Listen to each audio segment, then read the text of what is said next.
we're going to see if Putin and Zelensky will be working together. You know, it's like oil and vinegar a little bit. They don't get along too well for obvious reasons, but we'll see. And then we'll see whether or not I would have to be there. I'd rather not. I'd rather have them have a meeting and see how they can do. But in the meantime, they continue to fight and they continue to kill people, which is very stupid because they're losing 7,000 people now. I used to tell you 5, now they're losing 7,000 people a day. 7,000 people a week. They're losing, think of that, they're losing 7,000 people on average a week, mostly soldiers. So we want to see if we can stop it. I've stopped 7 wars. I'd like to make this one I thought would have been in the middle of the pack in terms of difficulty, and it's turning out to be the most difficult. He's a real sort of a lowlife. When I hired him, he served a good purpose because, as you know, he was one of the people that forced Bush to do the ridiculous bombings in the Middle East.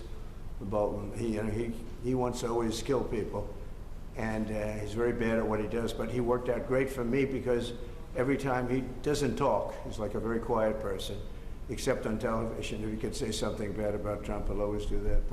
But he really doesn't talk. He's quiet. And I'd walk into a room with him with a foreign country, and the foreign country would give me everything because they said, oh no, they're going to get blown up because John Bolton's there. He's not a smart guy, but he could be a very unpatriotic guy. I mean, we're going to find out. I know nothing about it. I just saw it this morning. They did a raid. Do you expect the DOJ to brief you on this? Yeah, they'll brief me, probably today sometime. And the Foreign Minister... I tell Pam and I tell the group, I don't want to know about it. Just, you have to do what you have to do. I don't want to know about it. It's not necessary. I could know about it. I could be the one starting it. I'm actually the chief law enforcement officer. But I feel that it's better this way. Foreign Minister Lavrov said no meeting is planned right now between Putin and Zelensky. Absent that meeting, what are the next steps in your view? Well, we'll see. We're going to see if Putin and Zelensky will be working together. You know, that's like oil and vinegar a little bit.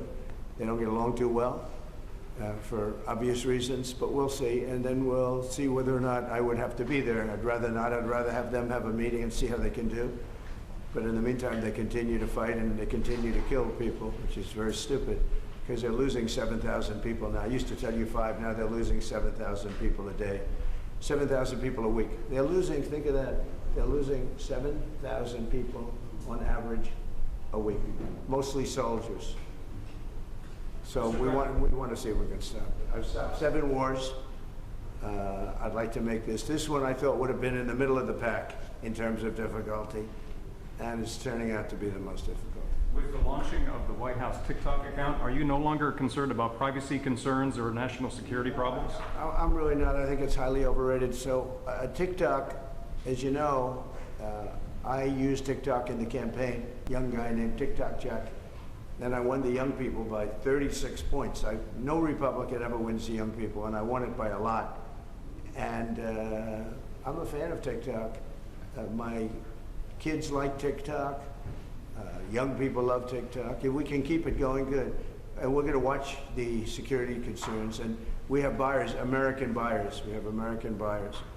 And I haven't spoken to President Xi about it. At the right time when we're set, I'll do it. In the meantime, until the complexity of things work out, we just extend a little bit longer. But we have buyers. We have very substantial American buyers that want to buy it. President Trump, would you like Congress to give you more control over DC when they return from recess? Look, DC is a miracle what's happened. I mean, they can come up with fake numbers like the mayor is doing. Oh no, it was going down for 20 years. You didn't live here, you know. Have you been mugged, okay? DC was a hellhole, and now it's safe. And in fact, I put out this morning, I said, I hate to say this because it doesn't sound very good, but there have been no murders in DC in the last week. That's the first time in anybody's memory that you haven't had a murder in a week. And I think the mayor has to get on the ball because we have a situation, and she's a nice woman, but I'll tell you what, she's got to get on the ball. We have, I don't want to see phony numbers. DC hit an all-time high last year of absolute total crime, and it continued pretty bad. And then we put some strength into it, got the numbers down a little bit, but we brought in the DC National Guard, and we coupled them with the police, and it has been amazing. I have friends that live here, people that work in the White House, but I have friends that live here. They're all going out to dinner now. They haven't gone out in years. One man, I told this story yesterday when we were with the police and with the National Guard. We had a great little celebration, brought them hamburgers, brought them pizza, but we were with them, and I told the story about one friend hasn't been out in 4 years to a restaurant, and now he's been out 4 nights in a row. He called me this morning, by the way. He said it's so safe. He feels like totally safe. He can walk. He's got a 10-block walk. He walks it. He wouldn't have walked those 10 blocks. He said it would be a chain of hell, he called it. He said it was just horrible. He had no chance of making it to the 10th block. And the mayor has to admit that. She can't say it was just like it hasn't been clean. Now it's going to be clean. I'm giving out a contract very soon. Susie's with me. We're going to be raising about $2 billion from Congress, and Congress is happy to do it. And we're going to wisely spend the money. We're doing it with Clark Construction. We're going to head out right from the Capitol and the White House, and if you look at a circle and go about 3 miles out, it's going to be beautiful. All those light poles, you see the poles, they're rusting, and they got different lenses on top, if you look. I mean, just looking at so many different problems.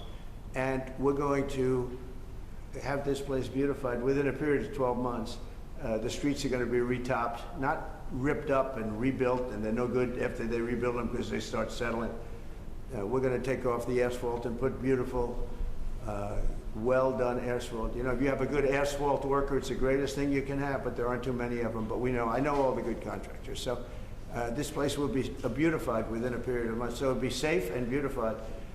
And then the big question is, how long do we stay? Because if we stay, we want to make sure it doesn't come back.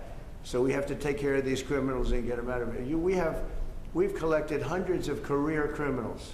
These are career criminals. You're not going to teach them to be nice. These are probably born that way. I don't know. But they're career criminals. They're very, very dangerous people. They would love to be with you for a little while and slap you around. But I put my money on this guy. He'd take them. Right? He'd take them down so quickly. He said, I don't want any part of it. No, people don't want to be that. And we have over 1,000 arrests. We're taking career criminals off the streets. It's my ambition that when we're complete, we can take everybody out and you have a great capital. But people are so happy, and I don't know where they get the polls. I see polls that they're 90% in favor of what I'm doing, and then you turn to CNN, which is fake news and nobody watches it, or MSDNC, they changed, MSNBC, they changed their name now because they were so bad. But they're the worst, owned by Comcast, run by a guy named Brian Roberts, who doesn't have a clue. He's terrible, terrible manager. But they're not, I don't think, selling it. They're changing the name because they're ashamed of it, and they're disassociating it from NBC, which is also fake news. You know, they should be ashamed of that too.